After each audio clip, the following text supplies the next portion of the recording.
मो सुनामा रेडी कलानी सुजना साग चलो आज आम रोसई करवा बड़ी मिक्स सजना साग। प्रथमे कड़ई को गैस रे बसई दबा पियाज कटा और बड़ी को रेडी करवा तापरे तेल पकई देकी बड़ी को लाल हवा जाए भाजी दबा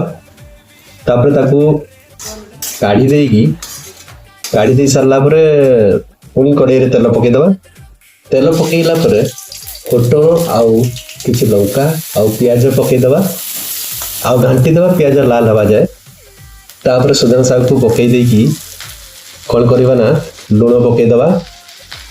जेतिकी दरकार आउ पानी टिके छिंची दबा तापर भल भाव घांटीवा पूरा बढ़िया से घांटीवा जेमती कि सबू अलग अलग हो यहीटा ही तार भल ट्रिक जिते घांटे से भल हम तापर बड़ी ऊपर पकई देकी पुणी ताको टिके समय भाजी दबा तापर रेडी होगला आमर सजना साग तापर या पखाल सहित खाइबे आ बहुत बढ़िया लगे टेस्ट।